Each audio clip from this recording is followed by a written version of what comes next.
مجھے ایک ذمہ دار شخص نے بتایا جو محافل کا انتظام و انصرام کرتا ہے کہ ہمارے ہاں ایک پیر صاحب تشریف لائے تو ہم نے ان کو کہا کہ آپ بر وقت تشریف لے آئیے گا، لیکن وہ دیر سے آئے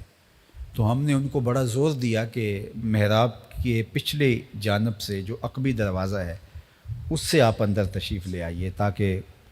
تقریر واز نعت جو بھی چل رہا ہے اور پھر اتنے لوگوں کا ہجوم ہے تو آپ گزریں گے تو وہ نہیں مانے۔ انہوں نے کہا نہیں میں تو ادھر سے آؤں گا،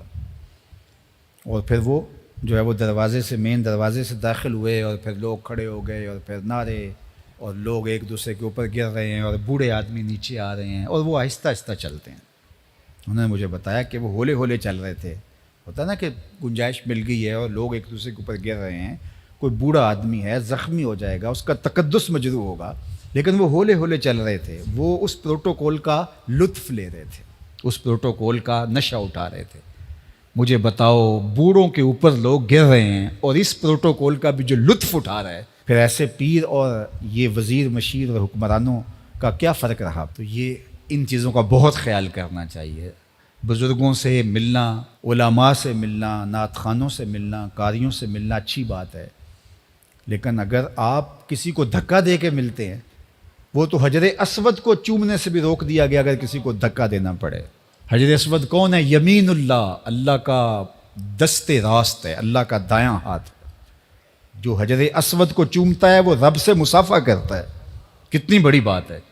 لیکن کہا کہ اگر رش ہے، کسی کو دھکا دیتے ہیں اور کسی کو تکلیف پہنچتی ہے تو آپ دور سے ہی اس کی طرف اشارہ کر کے جو ہے وہ استلام کر لیں، آپ رش میں نہ گھسیں۔ تو جب حجر اسود جو یمین اللہ ہے، حجر اسود کو چومنا رب سے مصافحہ کرنا ہے، تو کیا حیثیت بچتی ہے رضا ثاقب مصطفی کی، کیا حیثیت بنتی ہے قاری کی، نعت خواں کی اس کے مقابلے میں کہ آپ مسجد کا تقدس مجروح کر رہے ہیں اور پامال کر رہے ہوں، اور بوڑھے بزرگ روندے جا رہے ہوں، بچے روندے جا رہے ہوں، اور آپ آہستہ آہستہ چل رہے ہوں تاکہ پروٹوکول انجوائے کریں، یہ لطف لیں، کشید کریں مزہ۔ تو یہ بہت بری بات ہے۔ آپ اچھے مسلمان کے اچھے انسان بھی نہیں ہیں، آپ تو اپنے آپ کو شیخ المشائخ کہلاتے ہیں نا، زینت القراء ہیں، آپ تو طوطی پاکستان ہیں، آپ تو خطیب امت مسلمہ ہیں، آپ تو نابغہ روزگار ہیں، آپ تو بہت بڑے ولی ہیں، اور آپ پتہ نہیں کیا کیا ہیں وہ القاب جو آپ کے ساتھ لگتے ہیں۔ میں کہتا ہوں آپ اچھے انسان بھی نہیں ہیں۔ آپ کو پتہ ہے کس کی وجہ سے بوڑھا روندا جا سکتا ہے اور آپ کی آنکھوں کے سامنے روندا جا رہا ہے، اور آپ کی طبیعت گھٹن میں نہیں آتی، آپ کے چہرے پر پریشانی نہیں آتی کہ یہ کیا ہو رہا ہے۔ آپ آہستہ آہستہ قدم رکھتے ہیں، جس طرح قدم دکھتے ہیں اور ایسے ایسے چلتے ہیں تاکہ اس کا زیادہ سے زیادہ لطف کشید کر سکیں۔